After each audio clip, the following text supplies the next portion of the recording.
Please. नमस्कार। ज्ञानोत्सव की इस विशिष्ट श्रृंखला में सब लोगों का स्वागत है। आज हमारे बीच हैं डॉक्टर मनींद्र नाथ ठाकुर। मनींद्र जी दिल्ली के जवाहरलाल नेहरू विश्वविद्यालय के सीपीएस में अ, पढ़ाते हैं। सेंटर फॉर पॉलिटिकल स्टडीज में पढ़ाते रहे लंबे समय से। इसके पहले ये दिल्ली विश्वविद्यालय में पढ़ाते रहे हैं। और मित्रवत होने के बावजूद भी हमें ये कहना चाहेंगे कि आज के समय के जो कुछ थोड़े बहुत लोग जो मौलिक चिंतन करने की क्षमता रखते हैं और सवालों के जवाब नए तरीके से खोजने की कोशिश करते हैं, उसमें मनिंदर जी का नाम लिया जा सकता है। बहुत अच्छा थीम आज का इन्होंने चुना है, political economy of identity politics in North East Bihar. Maninder ji किसी परिचय के मोहताज भी हैं। मैं सीधा शुरू करता हूं और आग्रह करूंगा मनिंदर जी को कि वो अपनी बातचीत शुरू करें। आप जैसा कि जानते हैं, हमारा एक फॉर्मेट है, 30 से 40 मिनट का हम एक प्रेजेंटेशन रखते हैं, उसके बाद 20 से 30 मिनट का डिस्कशन हम लोग ऑर्गेनाइज कर सकते हैं। मनीन जी, आपका स्वागत है। धन्यवाद प्रदीप जी। ज्ञान उत्सव में बोलना मेरे लिए बहुत सौभाग्य की बात है। और जैसा मैंने कहा कि मैं थोड़ा नर्वस भी फील करता हूँ, क्योंकि ये एक जो फोरम है बहुत ही इंटरडिसिप्लिनरी भी है। और अ, उम्मीद है कि क्रिटिक में कहीं रहम होने की उम्मीद नहीं, कोई रहम होने की संभावना नहीं है। तो मैं अपनी बात रखता हूँ, ये वर्क इन प्रोग्रेस है, ये पहले आगाह कर देता हूँ। बहुत दिनों से मैं इस पे सोच जरूर रहा हूँ, लेकिन अभी मैं इसको वर्क इन प्रोग्रेस मानता हूँ। मेरा पहला काम इस फील्ड में था जब मैंने अपना एमए डिसर्टेशन लिखा था। उसका टाइटल था class and ethnicity in Nicaragua. तो उसमें पहली बार मुझे उस टाइम में बहुत डिबेट चल रहा था। ये 1985 की बात है, 86 की बात है, जब क्लास कैटेगरीज और नॉन क्लास कैटेगरीज को कैसे हैंडल किया जाए एक साथ, इस पे बड़ा डिबेट चल रहा था। तो अरुण बोस थे, प्रदीप जी को याद होगा, केएम कॉलेज में बड़े फेमस मार्क्सिस्ट इकोनॉमिस्ट थे। उन्होंने ये चैलेंज हम लोगों को किया था कि आप लोगों को, आपके जनरेशन को इस पे थियराइज करना चाहिए। तब से लगातार कई लोग हम लोगों ने मिल के इस पे बातचीत की थी। और सोचने का कार्यक्रम तभी से चल रहा है। मेरे मेजर रिसर्च को उसने, इस एक सवाल ने बहुत गाइड किया है। तो अभी भी मेरा उस पे अधूरा चिंतन मुझे लगता है कि है। लेकिन पिछले कुछ सालों में क्रिएटिव थियरी ग्रुप, जो एक हम लोग का ग्रुप बना है, जो नए तरीके से चिंतन कर रहा है, उस ग्रुप में इस सवाल को लेकर हम लोगों ने बहुत बातचीत की है। तो उन्हीं उसी उसी बातचीत को मैं नॉर्थ बिहार के नॉर्थ ईस्ट के सिलसिले में लाना चाहता हूँ। एक लार्जर फ्रेम है, उसको मैं उस कॉन्टेक्स्ट में देखना चाहता हूँ। बिहार का नॉर्थ ईस्ट, जिसे मैं कह रहा हूँ, उससे पहले मैं भी सीमांचल कहा करता था। तो प्रदीप जी ने सुझाव दिया कि उसे नॉर्थ ईस्ट कहा जा सकता है। अ, इससे एक नए तरह का कनोटेशन बनता है और वो फजी बाउंड्री उसका बनता है। सीमांचल कहने से एक सीमित बाउंड्री बनता है। तो आप उसको अभी फिलहाल इस कैटेगरी को इंटरचेंज करके भी समझ सकते हैं। सबसे पहले मैं बताऊं कि कॉन्टेक्स्ट क्या है इस प्रोजेक्ट का। चार बातें मैं करूंगा। एक तो कॉन्टेक्स्ट की बात करूंगा, दूसरा एक थियोरी ऑफ आइडेंटिटी पॉलिटिक्स जो हमने बिल्ड करने की कोशिश की है, जिसको लेकर अलग अलग तरह से काम चल रहा है। जैसे मैंने बताया कि सारथ का काम है केरला में, इरफान भी शायद यहाँ पर हैं, इरफान का काम है कश्मीर में, और भी कई लोगों का काम इसको लेके है। तो उस थियोरी को भी टेस्ट करने का मौका मेरे लिए है। और तीसरा होगा बिहार के नॉर्थ ईस्ट का पॉलिटिक्स ऑफ आइडेंटिटी क्या है। और चौथा होगा एक हीलिंग, सोशल हीलिंग प्रोजेक्ट जो इससे कनेक्ट करने की हम लोग कोशिश करते हैं, उस पर थोड़ी बातचीत करूंगा। इस पूरे प्रेजेंटेशन को यदि कॉन्टेक्स्ट में रखें तो तीन मेजर कॉन्टेक्स्ट है इसका। एक तो है जो मैंने कहा कि पिछले 2004 से, एक्चुअली 1990 में पहली बार हमारे ग्रुप ने अ, इस इस कॉन्सेप्ट को लाया कि हमें सोशल हीलिंग की जरूरत है, क्योंकि जो सोशल कॉन्फ्लिक्ट है, उस कॉन्फ्लिक्ट में एक तरह का वुंडेडनेस है। तो एक तरह का घाव है वो समाज में, उसको यदि हील करने की कोशिश नहीं करेंगे हम लोग, तो आइडेंटिटी पॉलिटिक्स को कोई आंसर हम लोग नहीं कर सकते हैं। तो 2004 में 2006 में हम लोगों ने 2 मेजर कॉन्फ्रेंस ऑर्गेनाइज किया, फिर बहुत सारी सीरीज ऑफ छोटे बड़े कॉन्फ्रेंसेस हुए, और उस पर एक किताब भी हम लोगों ने रिट किया है जिसका नाम है wounded history and social healing, religion, साइके, conflict and transition, ऐसे करके कुछ नाम है उसका।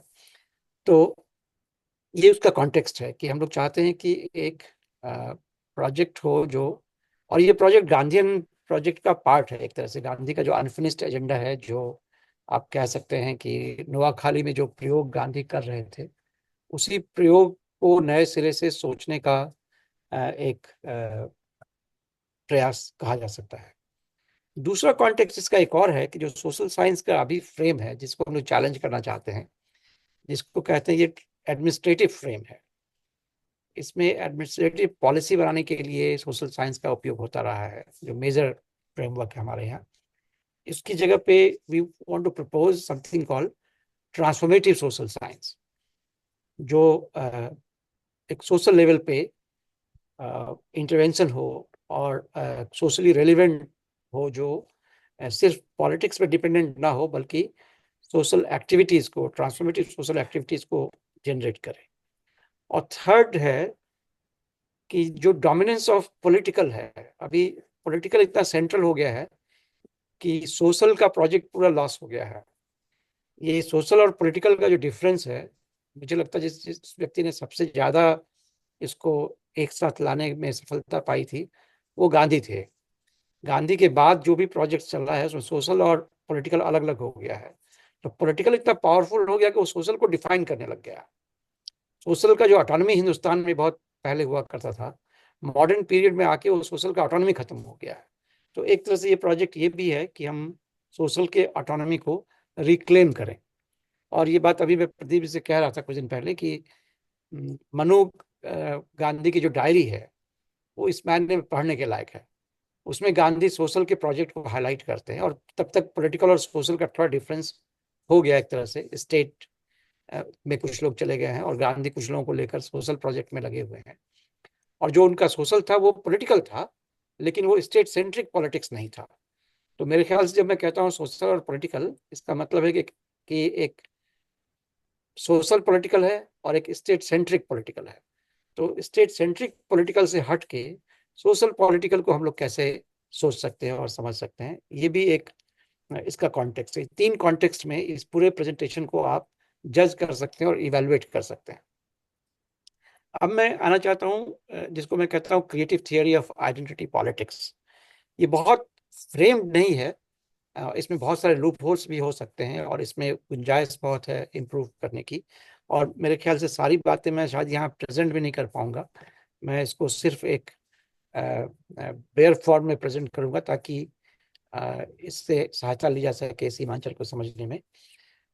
पहली बात तो इसमें है कि हम लोग जो एक डोमिनेंट डिस्कोर्स है, जिसमें आइडेंटिटी पॉलिटिक्स को माना जाता है कि ये एक प्रॉब्लम है, तो उससे उससे हटने की जरूरत है। आइडेंटिटी पॉलिटिक्स को एक नेचुरल भी मानने की जरूरत है। जो लेफ्ट और लिबरल, इन दोनों का पर्सपेक्टिव है आइडेंटिटी पॉलिटिक्स पे। लेफ्ट तो बिल्कुल ही मानता है कि क्लास पॉलिटिक्स के खिलाफ एक साजिश है, या एक तरह का जो क्लास पॉलिटिक्स को डैमेज करने का प्रयास किया गया है। और जो लिबरल है, वो भी ये मानता है कि इंडिविजुअल की जगह जो आइडेंटिटी ग्रुप्स बन रहे हैं, उससे पूरा लिबरल पॉलिटी गड़बड़ हो जा रहा है। बहुत कुछ लोग, रजनी कोठारी जैसे लोग कहते थे कि शायद आइडेंटिटी पॉलिटिक्स नेचुरल है डेमोक्रेसी को लेके, लेकिन वो लोग भी श्योर नहीं कि इसको कैसे हैंडल किया जाए। तो मुझे लगता है कि ये एक्नॉलेज करना कि एक मल्टी डायमेंशनल पॉलिटिकल फ्रेम है, जिसके अंदर साइकोलॉजिकल इश्यूज भी इन्वॉल्व हैं, इकोनॉमिक इश्यूज भी इन्वॉल्व हैं, और पॉलिटिकल इश्यूज भी इन्वॉल्व हैं, और ये बिना इसको डील किए हुए हम लोग इससे बियॉन्ड नहीं जा सकते हैं। किसी तरह का जो ट्रांसफॉर्मेटिव पॉलिटिक्स है आज की तारीख में, आइडेंटिटी पॉलिटिक्स को इग्नोर करके नहीं किया जा सकता है। तो एक तो फ्रेम उसमें वो है जो आइडेंटिटी पॉलिटिक्स को आइसोलेशन में देखता है, केवल क्वेश्चन ऑफ रिकॉग्निशन को देखता है। और जो क्वेश्चन ऑफ रिडिस्ट्रीब्यूशन देखता है, वो कहता है कि क्वेश्चन ऑफ रिकॉग्निशन इतना इंपॉर्टेंट नहीं है। मुझे लगता है कि रिकॉग्निशन और रिडिस्ट्रीब्यूशन को मिला के आइडेंटिटी पॉलिटिक्स को देखने की समझ बनाने की जरूरत है। इसको समझने के लिए मैं मानता हूँ कि आइडेंटिटी पॉलिटिक्स को हम लोग को 5 स्टेजेस में देखना चाहिए। ये स्टेजेस मैं नीटली फ्रेम कर रहा हूँ, लेकिन रियल लाइफ में बहुत नीट नहीं रहता है, वो एक दूसरे से इंटरमिंगल भी करता है, लेकिन समझने के लिए नीटली फ्रेम करना जरूरी है। तो पहला लेयर है जिसको मैं कहता हूँ आइडेंटिटी आइडेंटिफिकेशन, कि लोग इंसान एक दूसरे आदमी को अपने साथ आइडेंटिफाई करता है। ये आइडेंटिफाई कई ग्राउंड्स पे कर सकता है, लैंग्वेज पे करता है, रिलीजन पे करता है, रीजन पे करता है, रेस पे कर सकता है, तरह तरह की चीजें हो सकती हैं। ये आइडेंटिफिकेशन करने की जरूरत क्यों होती है लोगों को? क्योंकि ह्यूमन बीइंग्स जो है वो रिलेशनल बीइंग्स हैं। तो रिलेशन को इस्टेब्लिश करने के लिए एक तरह से आइडेंटिफिकेशन की जरूरत उनको पड़ती है। यदि वो आइडेंटिफिकेशन ना करें, बिल्कुल एटमाइज्ड इंडिविजुअल की तरह बिहेव करें, जैसा कि इंडिविजुअलिज्म प्रेडिक्ट करता है या पर्सी करता है, तो उसका एक क्लाइमेक्स पहुंचता है जिसमें वो बिल्कुल आइसोलेटेड इंडिविजुअल हो जाता है। मैं अक्सर इस एक नॉवेल का जिक्र करता हूँ जो पढ़ना चाहिए लोगों को। उसका नाम है एटोमाइज्ड, फ्रेंच नॉवेल है, जिसमें वो दिखाता है कैसे क्लाइमेक्स ऑफ ये जो फ्रेम है इंडिविजुअल को देखने का, वो इंसान को एटॉम की तरह बना दिया है। और जो प्रोटोगनिस्ट है वो दिखाता है कि कैसे एक बड़े हाउसिंग कॉलोनी में 70% जो लोग हैं वो अकेले रहते हैं। इतना लोनलीनेस हो गया, मिनिस्ट्री ऑफ लोनलीनेस बनाने की जरूरत पड़ी है फ्रांस में, या मिनिस्ट्री ऑफ हैप्पीनेस बनाने की जरूरत पड़ी कई कंट्रीज में। ये हैप्पीनेस इंडस्ट्री अभी जो ग्रो कर रहा है, इसका एक बड़ा कारण है वो इंडिविजुअलिस्ट फ्रेमवर्क जो है। तो आइडेंटिफिकेशन एक नेचुरल प्रोसेस है, और अ, जिसके पीछे एक बड़ा कारण है, जिसको एक फ्रेंच साइकोएनालिस्ट हैं जैक लकान, वो एक्सप्लेन करते हैं मिरर इमेज थियरी से। दो कॉन्सेप्ट बड़ा इंटरेस्टिंग वो यूज करते हैं, मिरर इमेज और इमेगो। मिरर इमेज का मतलब है कि कैसे बच्चा जब ग्रो करता है तो एक स्टेज पे आके वो पहली बार अपने आप को आइडेंटिफाई करता है अपनी मदर से अलग। और जब वो आइडेंटिफाई करता है तो उसके बाद से उसका मदर के प्रति अट्रैक्शन बढ़ता जाता है। और जितना ही वो आइडेंटिफाई करता, अपने आप को अलग आइडेंटिफाई करता है, उतना ही उसका अट्रैक्शन बढ़ता है। वो इसी को कल्चर में लेके जाते हैं कि कल्चर के साथ भी यही होता है। जब अपने कल्चर से दूर जाते हैं तो आपका अट्रैक्शन उसकी तरफ बढ़ता है, क्योंकि वो आपको मीनिंग देता है, रिलेशनैलिटी देता है। तो ये एक बहुत नेचुरल प्रोसेस है। दूसरा है आइडेंटिटी फॉर्मेशन। ओबियसली आप चाहते हैं कि जो आइडेंटिफिकेशन हमारा हुआ है उसका कोई इंस्टीट्यूशनलाइज्ड फॉर्म हो। जैसे कार्ल यूंग कहते हैं कि ह्यूमन बीइंग्स हैं वो सिंबल क्रिएटिंग बीइंग्स हैं। सिंबल हम इसलिए क्रिएट करते हैं कि जो रिलेशनैलिटी हमारा बना है उसको हम कैसे कंसोलिडेट कर सकें, कैसे वो एक तरह से इंस्टीट्यूशनलाइज हो जाए और उसमें हम लगातार उसको आसानी से एंगेज कर सकें।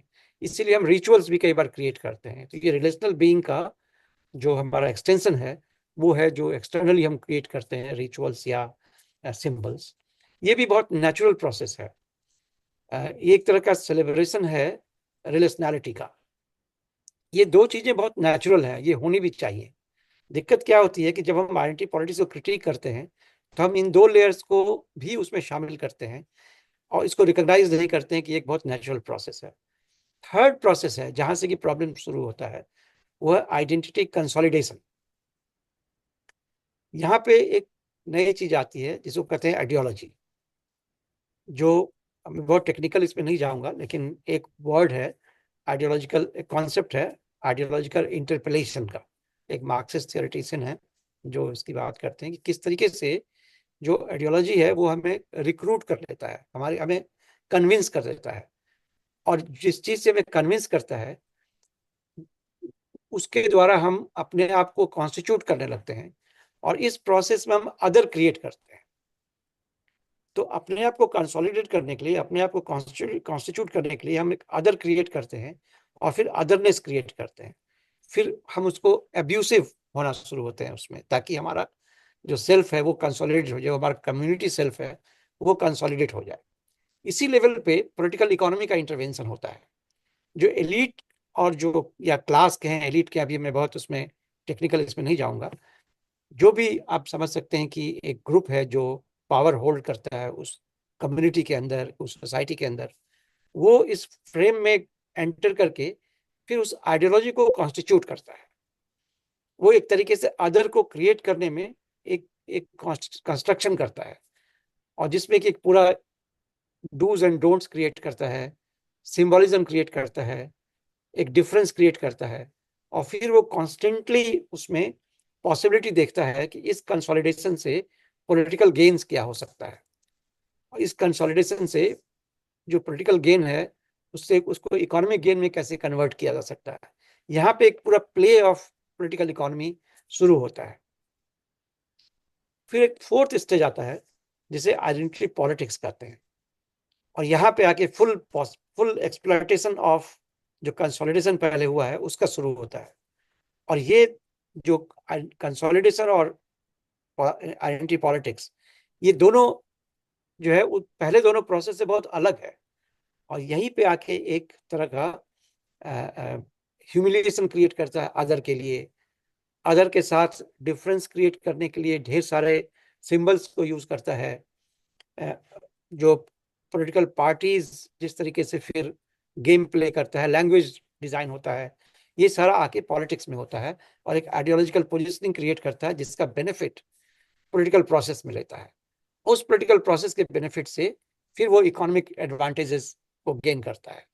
इसका बहुत सारा कॉन्क्रीट एग्जाम्पल्स हम दे सकते हैं कि जब भी कोई कास्ट या कम्युनिटी पॉलिटिकल गेन करता है तो कैसे वो स्टेट पॉलिसी को खास करके थर्ड वर्ल्ड में इन्फ्लुएंस करके अपने फेवर में करता है, और पूरा जो स्टेट रिसोर्सेज है वो उसको डाइवर्ट करता है अपनी तरफ। ये कास्ट पॉलिटिक्स का या आइडेंटिटी पॉलिटिक्स का मेजर कंसर्न रहता है। ये ऐसा नहीं है कि एक आइसोलेटेड डिग्निटी का मामला है, ऐसा नहीं कि आइसोलेटेड सिर्फ रिकॉग्निशन का मामला है। मुझे लगता है रिकॉग्निशन और रिडिस्ट्रीब्यूशन को यहाँ पे कंबाइन किया जाता है। और यहीं आके हम देखते हैं कि जो रीडिस्ट्रीब्यूटिव पॉलिटिक्स है जिसके लिए लेफ्ट अपना एजेंडा क्रिएट करता है, वो फेल हो जाता है, क्योंकि लेफ्ट रीडिस्ट्रीब्यूटिव पॉलिटिक्स को रिकॉग्निशन से बिल्कुल अलग रखता है, और समझ नहीं आता है उसको कैसे दोनों को कंबाइन कर सके। ये लेफ्ट का फेलियर होता है। और फिर यदि डेमोक्रेटिक प्रोसेस में ये ट्रांजिशन हो जाता है कि जो नया फॉर्मेशन बना है यदि वो पावरफुल है तो टेक ओवर कर ले, यदि ये ट्रांजिशन हो गया तो फिर एक नए तरह का पॉलिटिक्स पैदा होता है। यदि नहीं हो पाया तब ये अगले फेज में जाता है जिसको आप आइडेंटिटी कॉन्फ्लिक्ट करते हैं, जो एक तरह से स्टेट ऑफ वॉर है, जहाँ वायलेंस बहुत कॉमन है, जहाँ एनी पॉलिटिकल अल्टरनेटिव को रिजेक्ट करता है।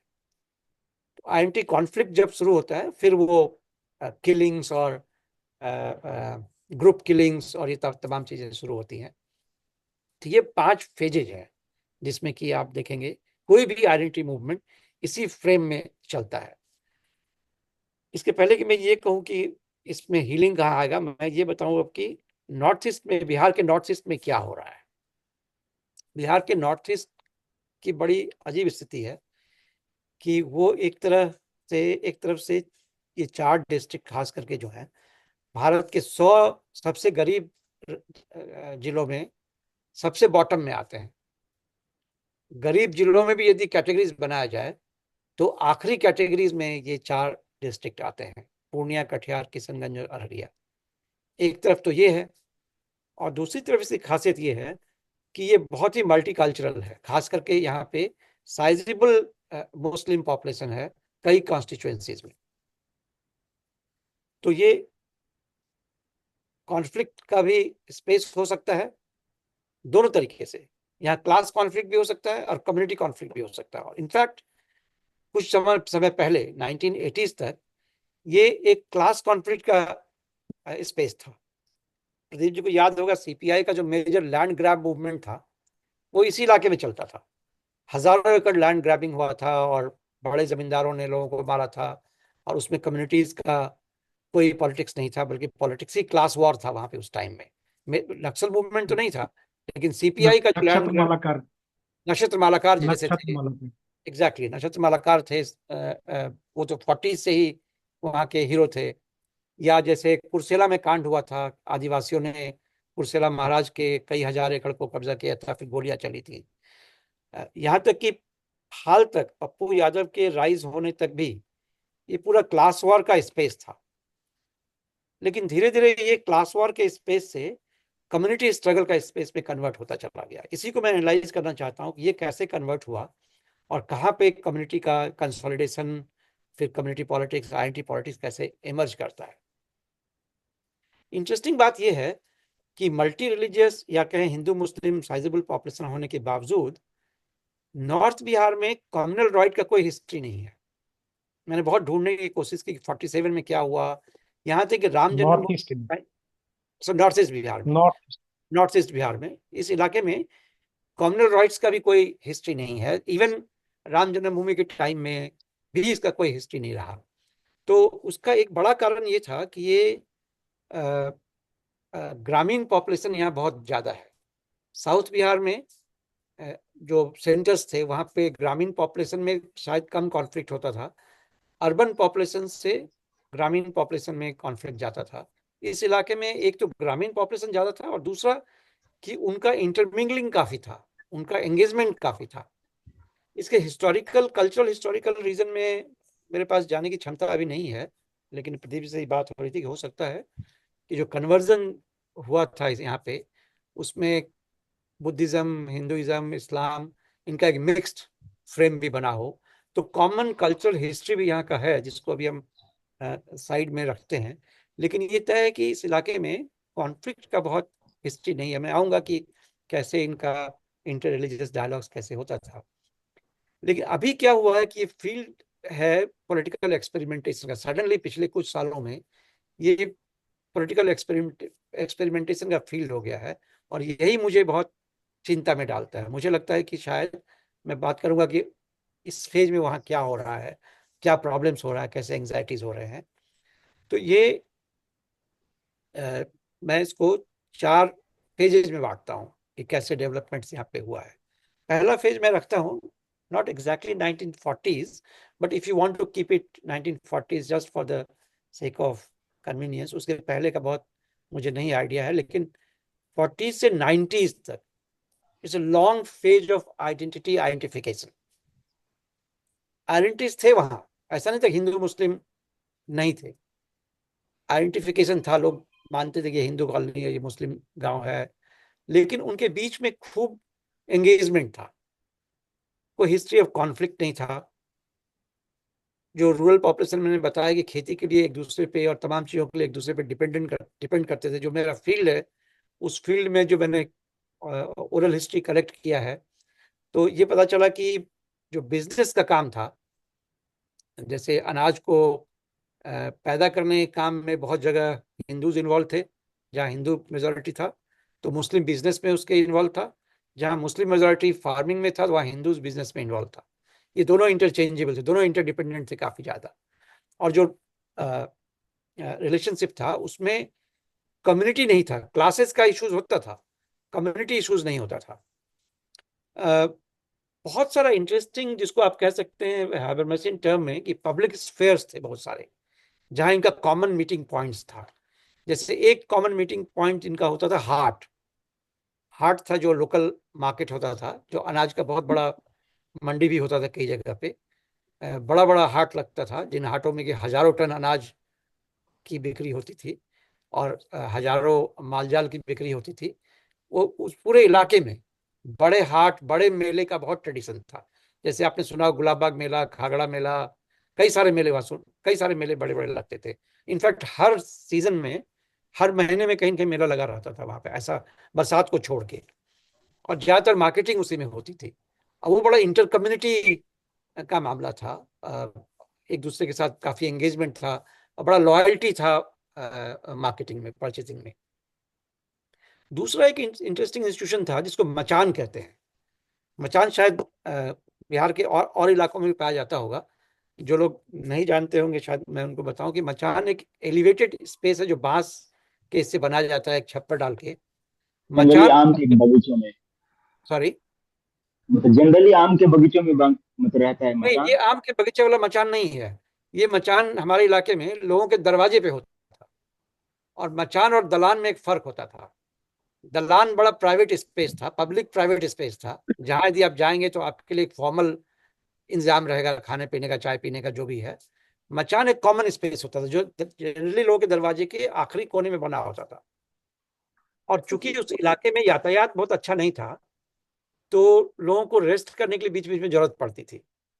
पैदल ही चलना पड़ता था, गाड़ियां नहीं जाती थी, नदियां बहुत सारी थी, नदियों को टपना पड़ता था। कई बार रात हो जाती थी तो लोगों के मचान पे लोग रुक जाते थे। और मैंने एक सर्वे किया तो लगभग 35 मचानों का मैंने सर्वे किया, तो पाया कि लगभग उसमें 25 ऐसे मचान थे जिसमें इंटर कम्युनिटी स्पेस था। वो कई कम्युनिटी के लोग, दोनों कम्युनिटी के लोग, कई जातियों के लोग आके बैठते थे। और वो बड़ा बड़ा इंपॉर्टेंट था क्योंकि वहीं पे कई कई बार इश्यूज के ऊपर डिस्कशन होता था और कम्युनिकेशन होता था और बहुत सारे कॉन्फ्लिक्ट वहां पे रिजॉल्व होते थे।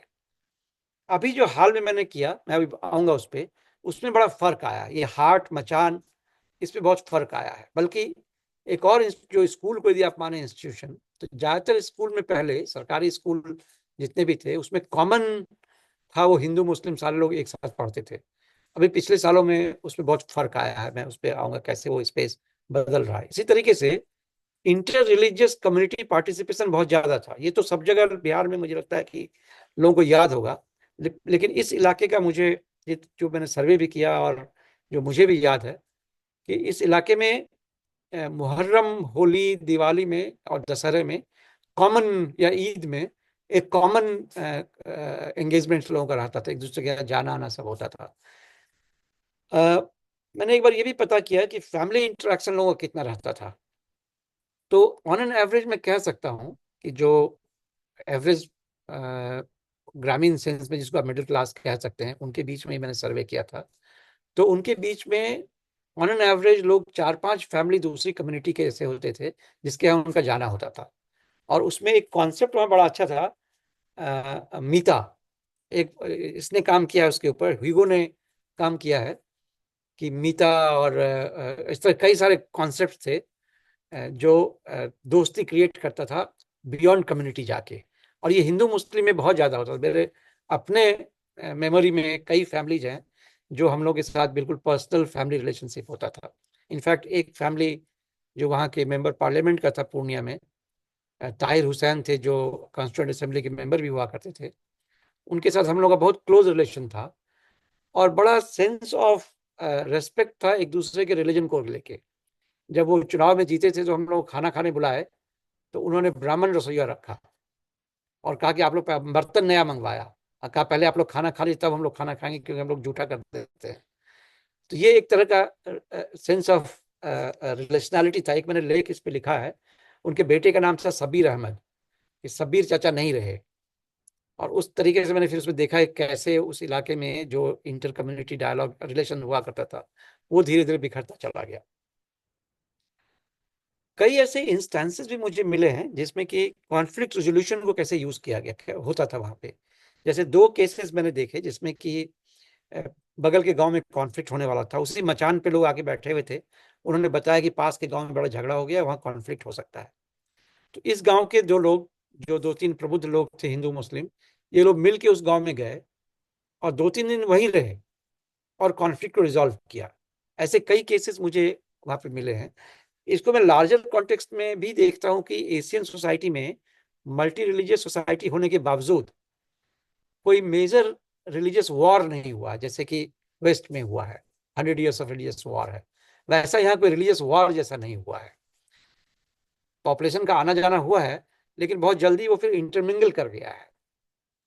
तो इस इलाके में मैं देखता हूँ कि उसको, उसका बहुत ही इनफॉर्मल इंस्टीट्यूशनल फॉर्मेट्स है जिसमें कि इंटरमिंगलिंग होता है। अच्छा, लीडरशिप का नेचर भी अलग है। मतलब ऐसा नहीं था हाल तक, 1980s तक का जो इलेक्शंस था उसमें हिंदू मुस्लिम लीडरशिप का कॉन्सेप्ट नहीं था। जैसे हमारे यहाँ से जीतने वाले जो लोग थे, ताहिर हुसैन जीतते थे जब पूर्णिया इंटीग्रेटेड था, बहुत बड़ा पूर्णिया था, और वो, उसको सारे लोग वोट करते थे, बहुत पॉपुलर थे वो हिंदुओं के बीच में भी। या ये हाल तक जो आपके कांग्रेस के लीडर है, क्या नाम उनका, Tariq Anwar, Tariq Anwar used to be very popular among the Hindus also. तो ये कॉन्सेप्ट ऑफ लीडरशिप जो था उसमें हिंदू मुस्लिम नहीं था, जो कि सेकंड फेज जो मैं भी बताऊंगा उसमें आके डिफरेंस आना शुरू हुआ। और कई नाम उसमें मैं ले सकता हूँ जिन लोगों को मैं जानता हूँ। एक मैंने लेख लिखा था, वहां के भोला राय एक बीजेपी के एमएलए थे, बट वो उतने ही पॉपुलर मुसलमानों के बीच में थे। 1990s में आके परिवर्तन होना शुरू हुआ, और इसको मैं कहता हूँ transitory phase of identity formation and identity consolidation. एक नया रेटोरिक शुरू हुआ सोशल इंजीनियरिंग का, और पॉलिटिकल का नेचर चेंज होने लगा। और फिर इस टाइम में शायद मे बी ग्रीन रेवोल्यूशन के चलते, मे बी जो इकोनॉमिक डेवलपमेंट हुआ उससे एक एलीट क्रिएशन हुआ दोनों कम्युनिटी के अंदर। और या तो कहें मिडिल क्लास का क्रिएशन हुआ, एलीट का क्रिएशन हुआ, जिसका इकोनॉमिक इंटरेस्ट बहुत इन्वॉल्व हुआ स्टेट पॉलिसीज में। और by then also state started getting lot of fund for distribution. यही टाइम था जब स्टेट ने बहुत मेजर डेवलपमेंट फंडिंग इन्वेस्ट किया। तो ये जो एलीट फॉर्मेशन हुआ, इसने एक नया इंजीनियरिंग शुरू किया, और इसमें फिर एक डिस्कोर्स, कम्युनल डिस्कोर्स आने लगा और कम्युनिटी पॉलिटिक्स होने लगा। यहाँ के लीडरशिप का नेचर बदल गया। मुस्लिम लीडर हिंदूज के घर पे नहीं जाते थे, हिंदूज लीडर मुस्लिम के घर पे नहीं जाते थे। एक तरह का बिल्कुल जो सोशल इंजीनियरिंग का फॉर्मेट था उसके अंदर ही ऑपरेट होता था।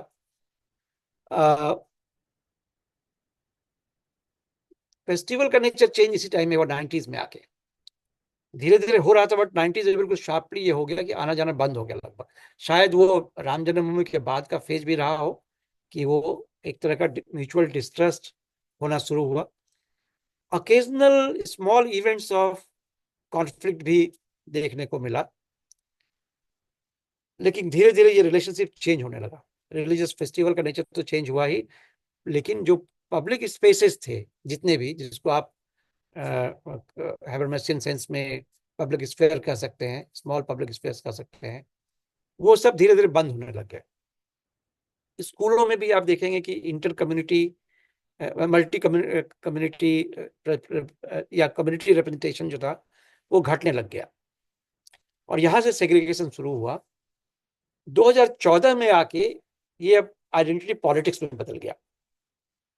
2014 के इलेक्शन को मैंने बहुत बारीकी से देखा था, क्योंकि मैं फील्ड में काफी घूम रहा था, और इस पर एक आर्टिकल भी मैंने लिखा है मुस्लिम वोटिंग बिहेवियर इन सीमांचल के ऊपर, जो पब्लिश्ड है CSDS के जर्नल में। उसके जवाब में मेरे एक मित्र हिलाल ने भी उसको काउंटर किया है। मैं उस डिबेट में नहीं जाऊंगा, मैं सिर्फ इतना मेंशन करूंगा कि जो मुस्लिम जो 2014 का चुनाव था, वो टर्निंग पॉइंट मैं इसलिए कह रहा हूं कि इस वक्त आकर जो डिस्ट्रस्ट था वो इनसिक्योरिटी में बदल गया, म्यूचुअल इनसिक्योरिटी में बदल गया। और अब जो डिफरेंसेस को देखा जाने लगा, वो कॉन्फ्लिक्ट के रूप में देखा जाने लगा, और कई सारे जो एंजाइटीज नए नए पैदा होने लगे दोनों कम्युनिटीज के बीच में। वो आप फील कर सकते थे कि एंजाइटीज पैदा हो रही। मैंने बहुत सारे मुस्लिम लोगों के साथ बातचीत करी उस टाइम में, हिंदुओं से बातचीत करी।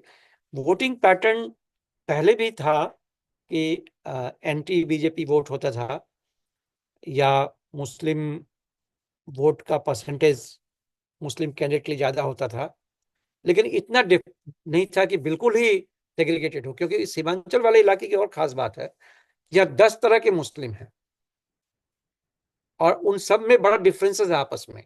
जैसे कुल्हैया मुसलमान है, कुल्हैया मुसलमान के बारे में कहते हैं कि वो टोपी बिनने का काम करता था, और कहीं बाहर से आया था, कश्मीर वगैरह के साइड से कहीं से आया था, वहां बस गया था, तो वो थोड़ा एलिट टाइप का मुसलमान है। वैसे ही दरभंगिया मुसलमान है, दरभंगा से आके बसा है। शेख है वहां पे, जो लोकल कन्वर्ट्स हैं, मेरे ख्याल से इसको पसबंदा आजकल कहते हैं, वो है। तो ऐसे बहुत सारे मुसलमान हैं।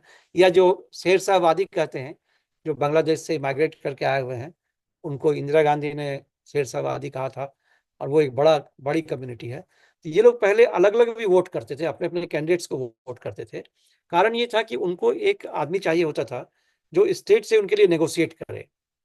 खास करके लीगैलिटी और इलीगैलिटी का इश्यूज बहुत इन्वॉल्व होता था। तो उसमें वो लोग किसी एक को लीडर बनाया, 20, 25, 30, 50 हजार वोट उसको मिल गया, तो उसका एक स्टेटस बन जाता था। फिर वो स्टेट से नेगोशिएट करने में सक्षम हो जाता था। 2014 में आके ये जो मुझे बताया गया था कि गुजरात का सीडी बहुत वहाँ पे सर्कुलेट हुआ और कई तरह के रिटोरिक्स आए। पहली बार 2014 में ही ओवैसी भी वहाँ पहुंचे बड़े पैमाने पे, जो जगह जगह उन्होंने कई जगह सभाएं की, भाषण किया। तो यदि आप वोटिंग पैटर्न देखें, मैंने उसमें डेटा एनालिसिस किया है कि सडनली आप देखेंगे कि जो मुस्लिम वोट्स बढ़ता था वो कंसोलिडेट हो गया एक जगह पे, और वो जो लीडरशिप का नेचर था वो फंडामेंटली चेंज कर गया। अब लीडरशिप कम्युनिटी इंजीनियरिंग और कम्युनल रेटोरिक में ही ऑर्गेनाइज होने लगा। अब वो रिप्रेजेंटेशन वाली बात, लोगों से जाके मिलने वाली बात कम होने लग गई।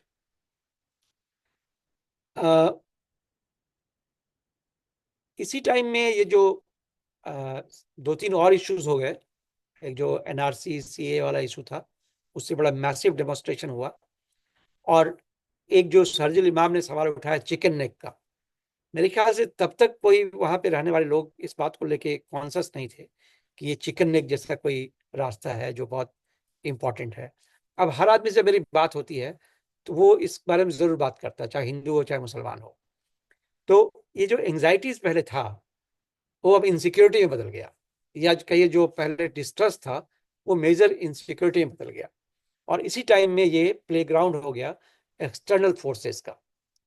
पहली बार आप देखेंगे सीमांचल में तरह तरह के लोग एंटर कर रहे हैं, तरह तरह की फंडिंग एजेंसीज एंटर कर रहे हैं, तरह तरह के लोग एंटर कर रहे हैं, और शायद वहाँ का पॉलिटिक्स धीरे धीरे वहाँ के लोकल लोगों से हट के एक मीडिएटेड पॉलिटिक्स हो जाएगा। इस बात का मुझे बार बार डर लगता है। जैसे एक केस का मैं कोट करना चाहता हूँ, कई मेरे पास केस स्टडीज हैं। एक केस का मैं कोट करना चाहता हूँ कि एक मुस्लिम लड़के ने एक हिंदू लड़के को मार डाला घर के सामने ही। अब वहाँ तारिक अनवर और शकील अहमद एमएलए और एमपी थे। डिटेल क्या हुआ मुझे नहीं मालूम है, लेकिन संयोग से मैं उस वक्त फील्ड वर्क कर रहा था।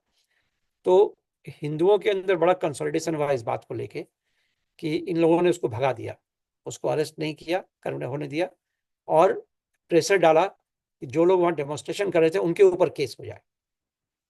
उसमें तथ्य क्या है मैं उस पर नहीं जाऊंगा, मुझे मालूम भी ठीक से नहीं तथ्य क्या है। मैं सिर्फ इतना देख रहा था कि हर ऐसी घटना में कंसोलिडेशन बढ़ता जा रहा है, हर ऐसी घटना में जो डिस्ट्रस्ट है वो और कंसोलिडेट होता जा रहा है। तो जो आइडियोलॉजी का इंटरपेलेशन है, जो आइडियोलॉजी से इन्फ्लुएंस होने की बात है, उसका एक मटेरियल मैट्रिक्स होता है। जब आपसे कहा जाता है कि हिंदू मुस्लिम नहीं एक हो सकते हैं या इनके बीच झगड़ा होने वाला है, तो आप उसको टेस्ट करते हैं, एग्जामिन करते हैं कि क्या ये सही है। ऐसे सारे केसेस को लाके फिर वो एग्जाम्पल देता है कैसे ये हो सकता है।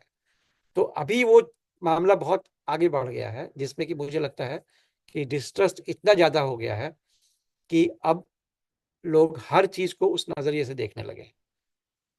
ये बात अभी भी शायद जो एलिट्स हैं, एजुकेटेड एलिट्स हैं, उसमें उतना नहीं हो, लेकिन मासेस से जो मेरी बातचीत होती है जगह जगह पे, तो ये बातें हो रही हैं। और प्लस जो बाकी सोर्स ऑफ एंजाइटी है, पॉपुलेशन ग्रोथ, माइग्रेशन, माइग्रेशन जैसे एक बड़ा रोल इसमें प्ले करता है, क्योंकि जो इस एरिया का अपना कल्चर था, जो एक तरह का कंपोजिट कल्चर था, मैं उसको गंगा जमुना तहजीब नहीं कहूँगा, लेकिन शायद long history of conversion and interaction का जो एक क्रिएट हुआ था, जिसमें डिफ्रेंसिएशन बहुत ज़्यादा नहीं हुआ था।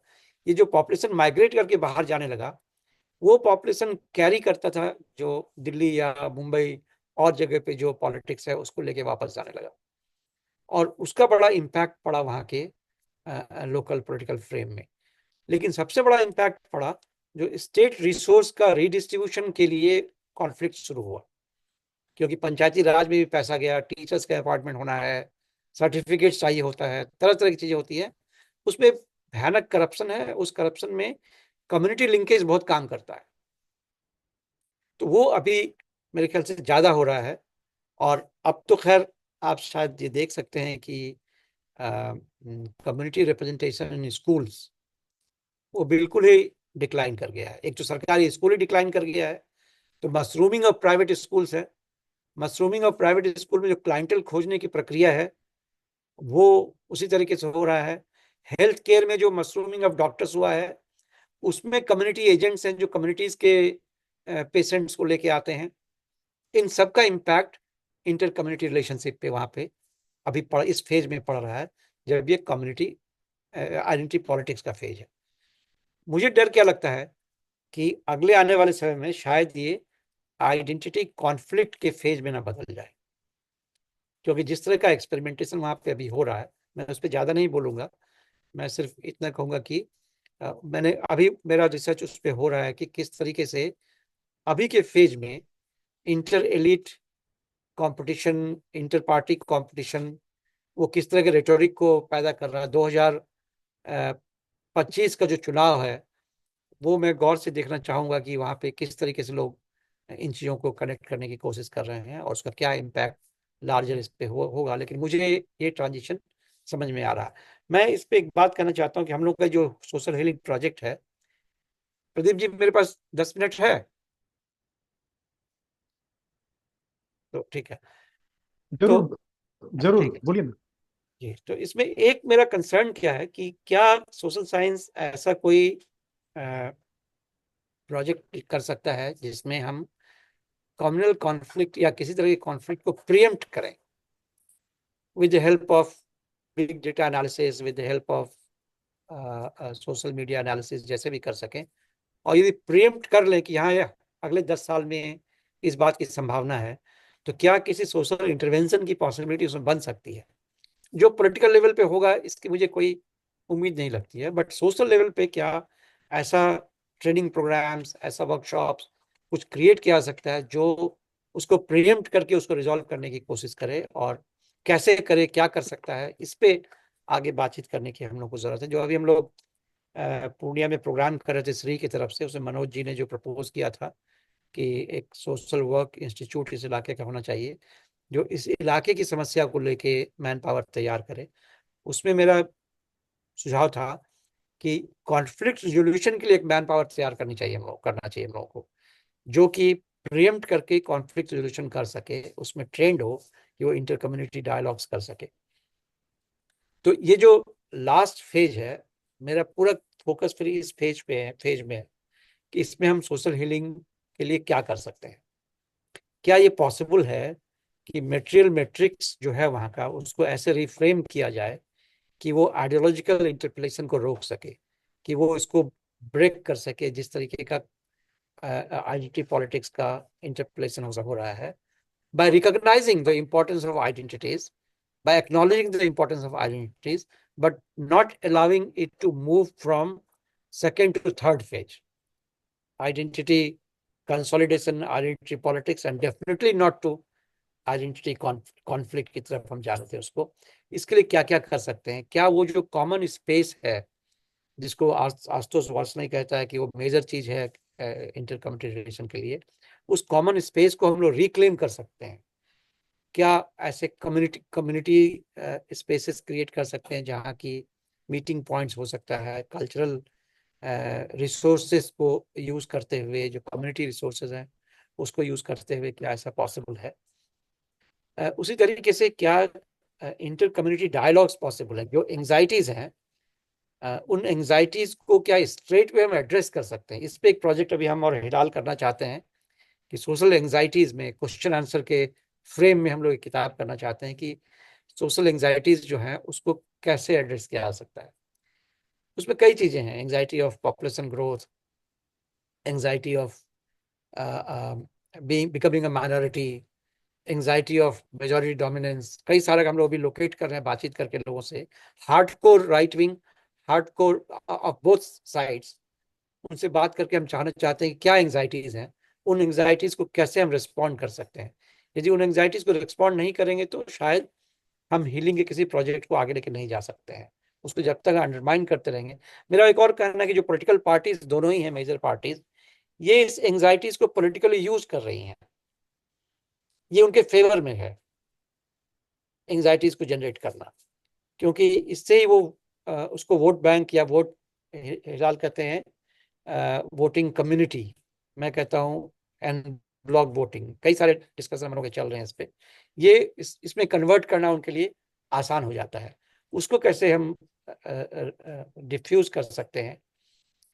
फिर क्या high quality educational institutions with government intervention, जो वैसे भी गवर्नमेंट को करना चाहिए, क्योंकि पुअरेस्ट डिस्ट्रिक्ट्स है, यहाँ पे मोबिलिटी का एकमात्र तरीका, दो ही तरीका, या तो आप माइग्रेट कर जाएं या फिर आप एजुकेट करें।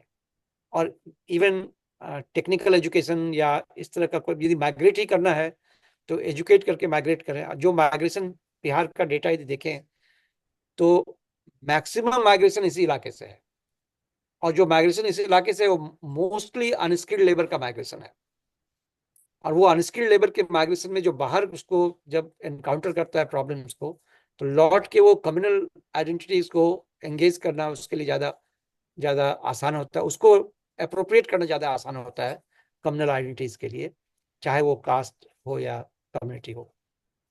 और लास्ट में क्या जो जो मार्कर है इस इलाके का, पॉवर्टी, उसको लेके कोई कॉमन फ्रेम क्रिएट किया जा सकता है जो जो हीलिंग के लिए इंपॉर्टेंट रोल प्ले करे। क्या development, not in typical sense, जो अभी हो रहा है डेवलपमेंट वो बहुत ही अनइक्वल डेवलपमेंट हो रहा है, क्या डेवलपमेंट मोर मोर इक्विटी वाला डेवलपमेंट इधर हम लोग इनिशिएट कर सकते हैं? ये सब मेरे कंसर्न्स हैं जिसको मैं देखना चाहता हूँ। तो ये जो कुल मिला के मैं कहना चाह रहा हूँ कि इस इलाके का जो आइडेंटिटी पॉलिटिक्स है उसको इन आइसोलेशन देखने में मुश्किल है, वो देखना सही नहीं है। इसको एक पॉलिटिकल इकोनॉमी के फ्रेम में देखना जरूरी है, और उस पॉलिटिकल इकोनॉमी के फ्रेम में देख के जिसको हम रिजॉल्व करने का प्लान कर सकें, तभी इसका जो इकोनॉमिक बैकवर्डनेस इस इलाके का उसको भी हम एड्रेस कर सकते हैं। तो एक तरीके से इस वक्त हिंदुस्तान में ऐसे लोगों के लिए जो लोग प्रोग्रेसिव पॉलिटिक्स की बात करते हैं, उनके लिए एक बहुत ही फर्टाइल ग्राउंड है जहां वो एक्सपेरिमेंट कर सकते हैं, जो गांधी का अनफिनिश्ड एक्सपेरिमेंट है जिसको गांधी यज्ञ कहते हैं, उसको लेकर।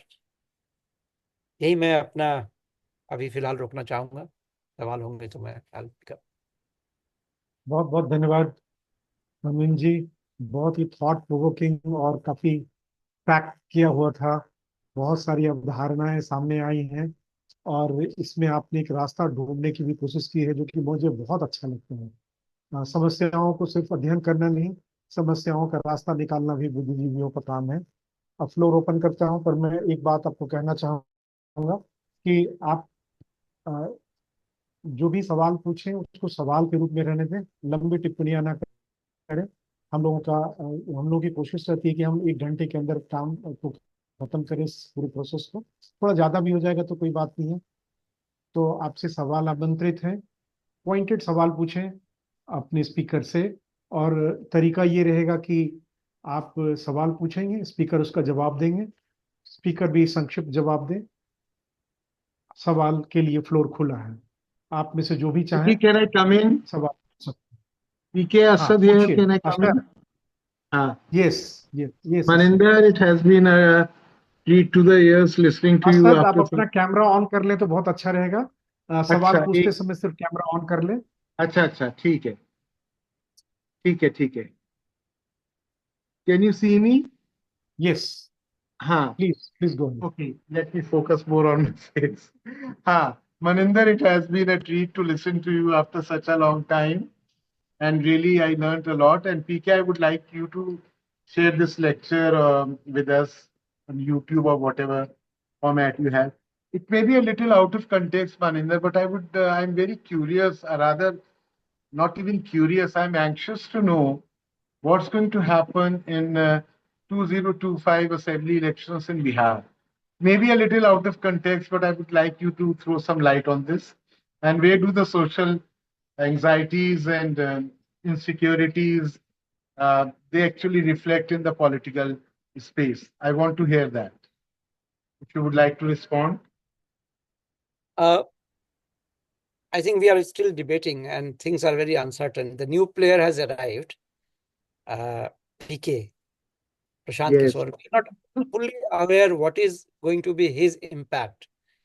If he corners some votes, which may be of Mahagathbandhan, in that case, result will be obvious. In any case, in Bihar's election, I think we don't need too much of mathematics. If Bihar has a three triangular fight. So if Nitish Kumar is in one side, that is a heavier side, whichever side he goes to. So at the moment, if he is with BJP, which means that BJP has an advantage in, and with the kind of aggressive campaign style and the mobilization, BJP may have advantage in. But Bihar also has a peculiar quality that it responds in a very different way. If you remember 2015 election, everybody thought that BJP is going to win, but things changed drastically. So at the moment, it seems to be uncertain. I think there are 3 phases of election. First phase, when you ask somebody, I call it charcha, parcha, and kharcha. So charcha is a phase when you ask somebody, he will give a very vague answer. Parcha is when people start contacting.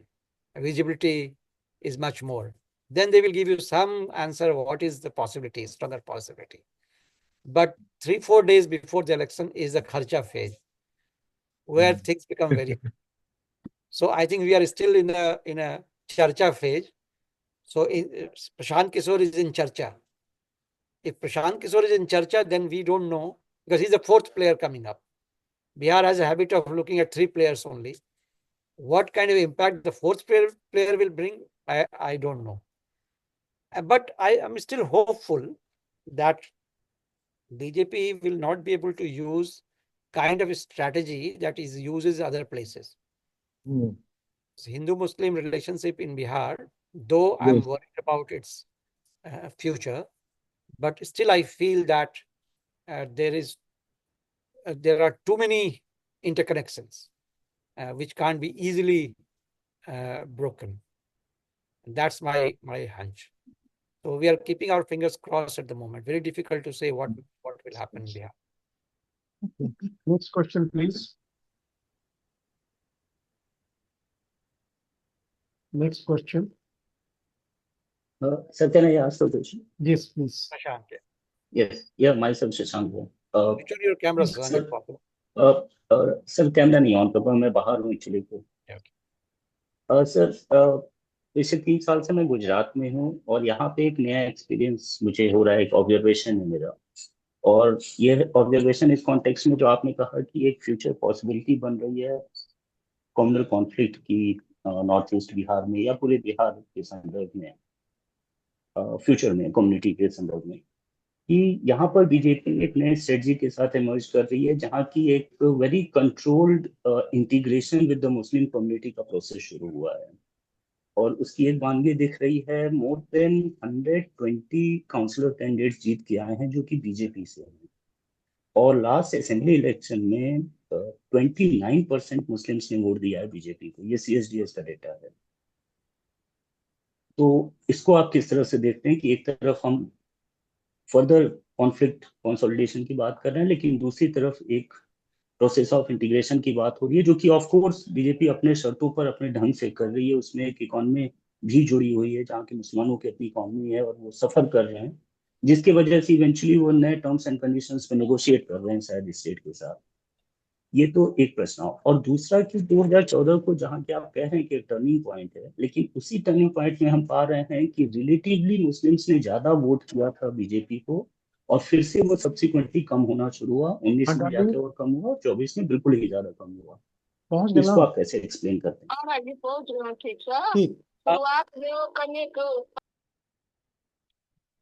Shashank, मुझे लगता है गुजरात का experience शायद काफी different है। उसका एक कारण ये है कि गुजरात में जो कम्युनिटीज है, मुस्लिम कम्युनिटी है, उसको ये लगता है कि यहाँ पे तो कुछ संभावना है ही नहीं। ऐसा हो सकता है, ऐसा मुझे लगता है। लेकिन ये भी सच है कि बीजेपी रीच आउट करने की कोशिश कर रहा है। बिहार में भी पसमंदा मुस्लिम का जो पूरा कॉन्सेप्ट है वो बिहार से आया है, उसमें बीजेपी रीच आउट करने की कोशिश कर रहा है। लेकिन मुझे CSDS के डेटा पे बहुत भरोसा नहीं रहता है। सिंपल कारण, नथिंग रॉन्ग अबाउट इट, लेकिन ये लगता है कि जब आप किसी से पूछते हैं कि आपने किसको वोट दिया है, तो जब आइडेंटिटी पॉलिटिक्स का क्लाइमेक्स है, वैसे में कोई आदमी आपको सही इवन सीक्रेट बैलेट में आपको वोट डाल देता होगा, जो एग्जिट पोल वो लोग करते हैं, इस बात की संभावना मुझे बहुत कम लगती है। क्योंकि लोग डिसाइड करते हैं आखिरी 2-3 दिन में वोट डालने का। मैं सिर्फ आईएनटी की बात नहीं कर रहा, जनरली। और ये बात मुझे याद है, एलएससी में, लंदन स्कूल ऑफ इकोनॉमिक्स में, मैंने एक पेपर पढ़ा था यहाँ के बारे में, बोचहा कॉन्स्टिट्यूंसी के बारे में। और मेरा आकलन था कि 25% लोग आखिरी 2 दिन में, जिसको मैं खर्चा का फेज करता हूँ, उसमें वोट किसको डालेंगे डिसाइड करते हैं। तो वहां पे जो लोग थे उनको ट्रस्ट नहीं हुआ, फिर उन्होंने सीएसडी से पूछा, संजय से, तो संजय ने भी माना कि हाँ, लगभग 25% लोग ये डिसाइड करते हैं आखिरी 2 दिन में। तो ऐसे में जो डेटा आप कलेक्ट करते हैं, बड़ा मुश्किल है कि कितना वो ऑथेंटिक है, पर्टिकुलरली रिप्रेजेंटेशन के मामले में। बट मान लो कि 10, 15, 20% एरर भी हो, तो भी यदि ये बात वो कह रहे हैं, तो बात में कोई दम है कि मुस्लिम कम्युनिटी भी वोट शायद करता है बीजेपी को। इसमें योगेंद्र यादव की बात सही है कि 10% यदि 10% वोट कोई भी कम्युनिटी में 10 से 15% या 20% तक दूसरी कम्युनिटी को जाता है। एमओआई इक्वेशन के बावजूद 20% ज्यादा वोट जो है वो बाकी पार्टीज को मिलता होगा। बट ब्रॉडली स्पीकिंग जो है वो यही फ्रेम है उसमें। इसलिए, लेकिन ये जो ट्रेंड है, यूपी में भी कुछ मुस्लिम कैंडिडेट्स को इन्होंने दिया है टिकट, जो पहले बीच में इनका था कि मुस्लिम कम्युनिटी को रिप्रेजेंटेशन बीजेपी के अंदर नहीं देना है, लेकिन अभी लोकल लेवल पे इन्होंने देना शुरू किया है। वो क्या स्टेट लेवल पे और नेशनल लेवल पे भी हो पाएगा, ये we have to keep our fingers crossed. यदि वो रिप्रेजेंटेशन देते हैं और उसको लोग मान लेता है, तो शायद फिर ये एक नए तरीके का फॉर्मेशन इमर्ज कर सकता है बीजेपी का, और बीजेपी इस मायने में एक्सपेरिमेंट करने में सक्षम है, बाकी पार्टियों की तुलना में ज्यादा सक्षम है। पॉसिबल है कि ऐसा हो। ओके। कृष्ण कुमार कुछ बोलना चाहते हैं, कैमरा जी ऑन कर जी लीजिए। जी, नमस्ते। नमस्ते। आप दोनों को नमस्ते। आप सभी लोग जो इस पे उपस्थित हैं, सभी लोगों को नमस्ते। सर, मेरे एक सिंपल सा क्वेश्चन है। जैसे हम लोगों को लगता है कि 2014 की बातें आपने किया है, बीजेपी के तरफ जो एक पोलराइजेशन हुआ, I just want to understand from you that that was because of the insecurity which particular the Hindus were seeing, या what was one of the reasons. एक एक ये जानना चाहेंगे। मुझे ऐसा लगता है कि एक हिंदूज में एक इनसिक्योरिटी का फीलिंग आया जा रहा था। अपीजमेंट पॉलिसीज को लेकर लोग at mass level, at the rural level, they were feeling insecure about the policies of the government. क्या वो कारण था कि एका बैग इतना बड़ा ब्लास्ट दिखा एंड मोदी को वोट मिला? तो मोदी को वोट मिला है insecurity which was there in the heart of the Hindus, which transformed into the vote for BJP? That is one. And second, जो अभी जो डिस्कशन से लग रहा है कि अब BJP is also trying to appease, जैसे पसमंदा मुस्लिम्स को कुछ रिप्रेजेंटेशन देने की कोशिश कर रहे हैं, या उनको भी, उनके भी वोट्स को लेने की कोशिश कर रहे हैं। तो क्या ये अगर बीजेपी के अगेंस्ट जाएगा या फेवर में जाएगा in terms of, no, I am talking about the political stand of BJP? How do caste you see? Census, we are talking about caste census. Not caste census. I'm talking about the BJP now trying to appease Muslim vote also now by That giving might them. Initially they were had a clear stand कि नहीं, मुझे Muslims को tickets नहीं देने हैं। अब जैसे अभी डिस्कशन से लग रहा है ना कि देने की कोशिश कर रहे हैं, तो क्या उनके अगेंस्ट में जाएगा इन पॉलिटिकल टर्म्स? और मतलब be it good for the country or bad, that is a different thing altogether. I am talking about the political economics, how it will work out. देखिए, 2014 के इलेक्शन, जो पहला सवाल आपका है, राष्ट्रीय स्तर पे मैं नहीं बात करूंगा, मैं सिर्फ इस इलाके के बारे में बात करूंगा। मुझे लगता है कि ये जो इनसिक्योरिटी 2014 तक था, जो हुआ 2014 में जो जनरेट हुआ, वो मुस्लिम कम्युनिटी में ज्यादा हुआ। और ऐसा नहीं था कि उस इनसिक्योरिटी से काउंटर हिंदू पोलराइजेशन हो रहा हो। इसीलिए आप देखेंगे कि इस इलाके में बीजेपी ने कॉम्प्रोमाइज किया और उसने जेडीयू को टिकट्स दिया, क्योंकि इस इलाके में ईबीसी पॉपुलेशन बहुत बड़ा है। तो ईबीसी पॉपुलेशन के चलते उनके कई कैंडिडेट्स जीत गए। इसलिए ऐसा नहीं लगता है 2014 तक कि ये इशू इतना बड़ा था बाकी कम्युनिटी। लेकिन मुस्लिम कम्युनिटीज में जो फियर जनरेट हुआ वो 2014 के इलेक्शन में काफ़ी ज़्यादा था।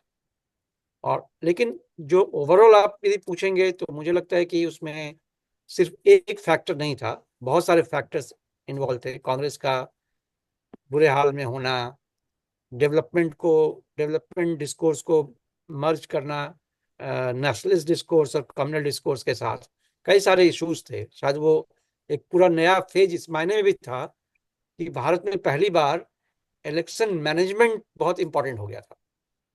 आपको याद होगा कि वो टेक्नोलॉजी का रोल से लेके और एक इलेक्शन मैनेजर का रोल जो पीके उस टाइम में बीजेपी के साथ, तो पहली बार वो हो रहा था। और दूसरी बात यह है कि जो डिलेमा बीजेपी फेस करता है, या भारत का डेमोक्रेसी की का ब्यूटी है कि किसी भी पार्टी के पास इतनी क्षमता नहीं है कि बिना दूसरे कम्युनिटी को एक्सेस किए वो सत्ता में बना रहे। ये बात सही है यादवों के लिए भी, ये बात सही है दलितों के लिए भी, ये बात सही है हिंदूज के लिए, मुसलमानों, सब जितना भी आइडेंटिटी पॉलिटिक्स आप कर लें, probably the compulsion of Indian politics is such that you have to seek space beyond community politics. And that is a dilemma that all of them face. I think all such parties, at the moment, all parties are depending on their capacity to create a majoritarian politics or their capacity to construct a majority. And whenever you try to construct a majority, the demography is such that you have to appeal to the other group. I think that is what saves Indian democracy in a big way. Abhishek ji, Abhishek, sorry, Abhishek. Okay. Thank you, Dr. Manindra, for such an insightful lecture. This is Abhishek from Nepal. It was an insightful lecture to sit through.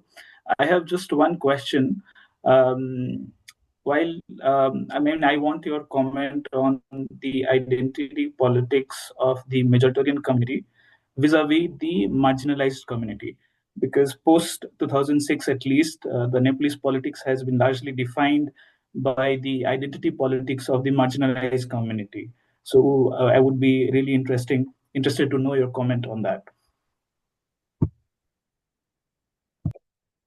Thank you, Abhishek. This is a wonderful question, and that brings me to another concept that I did not discuss in the lecture. I think, first comment